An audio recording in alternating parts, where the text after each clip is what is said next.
Okay, now, let's see. Can you focus the camera here? Thank you. Tama.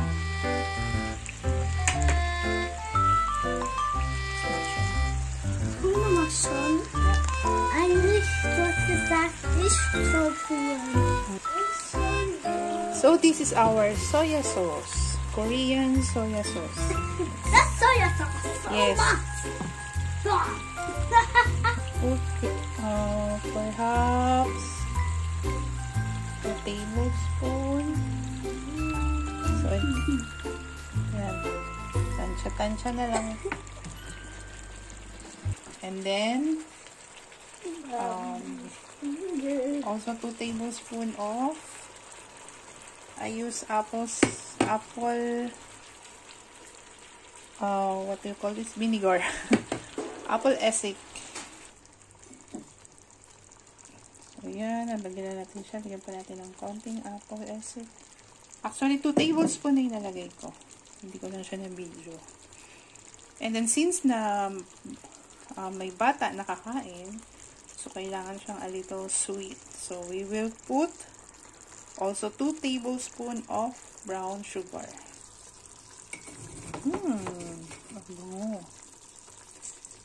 So, the usual adobo, nilagyan ko na rin siya kanina ng laurel, maraming bawang. So, ayan. Lagyan natin ng konti pa. And then, hayaan muna natin. Hindi ko muna siya i-mix para maluto pa ng konti ang ating vinegar. So, yan ang style ko sa pagluluto ng adobo dito sa Germany. Parang the same lang din naman sa Pilipinas. Kaya lang,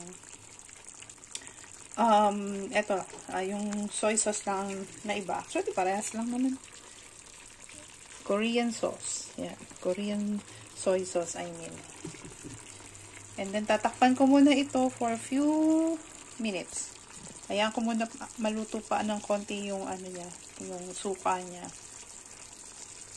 So, ayun, nilagyan ko muna siya ng takip and then, prepare ko muna, nalagyan din natin siya ng patatas at ng boiled eggs. So, ayan, i-prepare na rin natin ang kartoffel or ang patatas. Then, silipin natin ulit ang ating chicken. So, yan. Medyo maamoy-amoy pa. Pwede na natin siyang i-mix. Tapos, ayan natin siya ulit na maluto.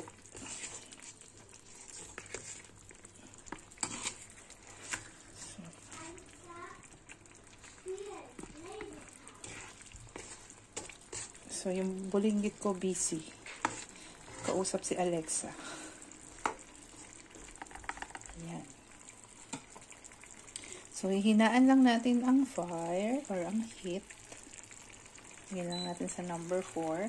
So, hayaan ko lang siyang mag-boil for another 15 minutes. Ayan, siyang maluto pa. Okay. So, see you later. Lagyan na natin yung patatas.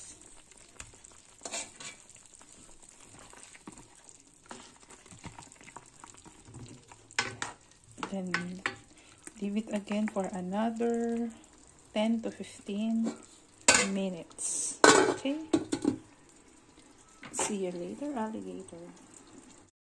So, what are you doing now? What is that? Egg? Egg shelling. So, we will put this also for our adobo. Ito yung rest egg nung Easter Sunday. So, yan.